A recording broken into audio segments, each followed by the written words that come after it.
Hey there, Regina Antler here, and it is time for Tips and Tricks Tuesday. This week, we're talking about ideal clients. And, here's the thing. How many times we're going to talk about ideal clients? But it's a really important topic. And not only is it an important topic, it's something that shifts over time. So you might have one ideal client today, and 6 months from now, a completely different ideal client.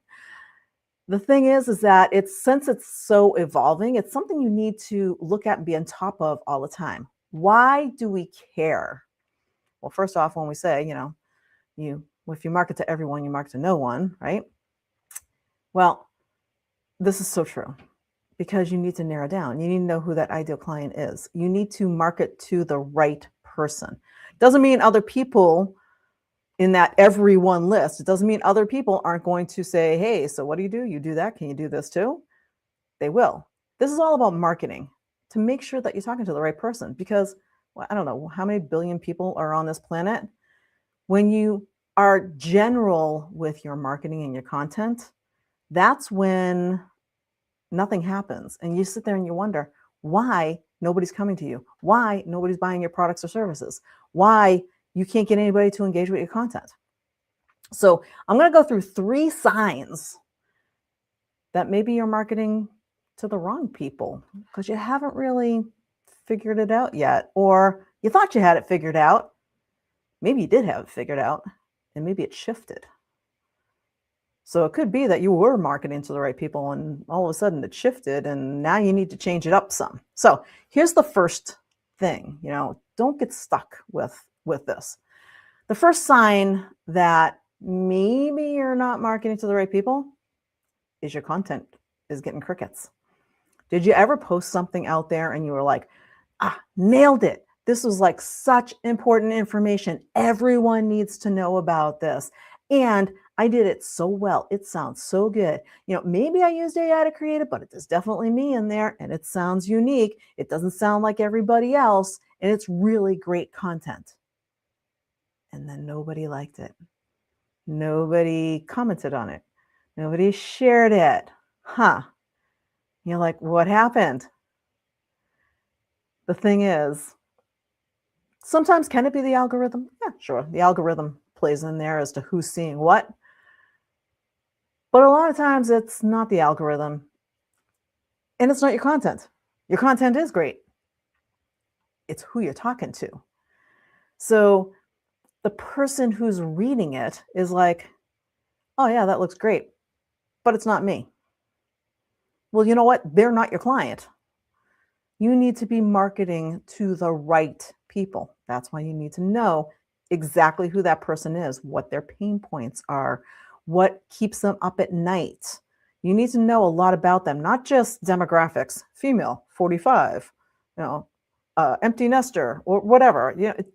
We don't need to know that stuff. I mean, yeah, that stuff's important too. If you want to market and you want to bring the right people to you, there's a lot more to it than that. And this is where people kind of drop the ball. They kind of go for those basic demographics and then forget all about the psychographics and the physiographics and everything else that are involved with your ideal client. And then they wonder why their content's getting crickets. So go back to the basics. Write down 3 things that your ideal client is struggling with right now. And for the next 5 posts that you do, speak directly to those 3 issues and help them solve that. And see if you start getting more engagement. Chances are pretty good, as long as you got the right people out there and it's in front of the right people, all of a sudden you're going to start getting more engagement because now you're talking their language. Remember, this is about them, not about you. So you want to be talking their language. The second tip, or the second thing that might be why you're not engaging, is maybe you're getting inquiries from people for you and your business, but they aren't a good fit. And you're like, oh yeah, this person is so not right for my program. Or yeah, they're saying they can't afford me. Or they're asking for something that is not quite what I offer. That's when you're getting those inquiries from the people who aren't really a good fit. Again, you're not talking to the right audience. So look at your bio, look at your website, look at your messaging, look at your posts. Is it crystal clear who you're talking to and what it is that you're helping them with? What problem? If it's not crystal clear and it's vague, yeah, people are going to come in from the woodwork going, oh, well, can you do this? And you're like, no. Can you do this? No. And you're wondering, why are you getting that idea? Why are you getting the idea that I might be able to help you with something that's completely outside of my box, outside of my realm of core genius? If that's happening to you, chances are pretty good it's your messaging is not right. Your messaging needs to be updated so that it is clear about who you are, what you do, who you serve, and exactly what problems you help them solve. So that's number 2. Number 3 is your content feels hard to write. Have you ever sat down in front of your computer and said, okay, I got to write some posts for this week, or write my blog or a LinkedIn article or whatever it is that you're putting together? And you're like, what am I going to write about? If you've ever done that before, stop and think. It's not about coming up with the content. It's about who you're talking to. Because when you sit down and you're staring at that blank screen, chances are pretty good it's because you don't know who you're writing it for. When you have that person sitting in front of you and you know what their problem is and you know that you can help them, what happens? You just go. You listen, you help, solve their problem, life is good. Same thing with content. If you're staring in front of at a blank screen in front of you, to write content, think of that blank screen as that ideal client sitting in front of you. What would you tell that person in front of you? I actually had a tip from a long time ago from a colleague when I was doing video stuff for the first time way back when. I really wasn't a big fan of video. And he said, put a picture behind your video. So put a picture behind your computer screen that you're looking at and just pretend that you're talking to that person. When you know your ideal client, you can do that. Get a picture of someone who represents your ideal client and put it behind your screen. And when you're staring at that blank screen, look at that picture. Talk to them. What problems are you solving? What are you helping them do?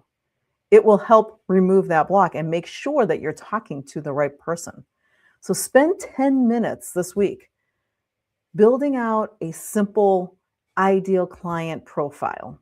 Who is that person you help best? And then give them a name. My ideal client's name is Sarah. And my picture of her is a picture of the exact ideal client that I'm looking for. And when I think of writing content, that is exactly who I'm creating the content for. That is exactly who I'm speaking to. And I know who that person is, where they hang out, what they do, what keeps them up at night. And I'm able to effectively reach them, which increases my engagement, brings the right clients to me. And it basically helps me when I sit down to write that content because I know exactly who I'm talking to. So those are 3 signs that you might be marketing to the wrong people if those things are happening to you, and 3 simple fixes. So the question is, which one are you going to try today? Try one out. This Friday in the Friday freebies, I'm going to be dropping my ideal client avatar format on how you can actually work on making sure that you are speaking to exactly the right person for exactly what it is that you do and that perfect client that you're looking to find today. So stay tuned for that, and we'll see you next time on Tips and Tricks Tuesday. Bye for now.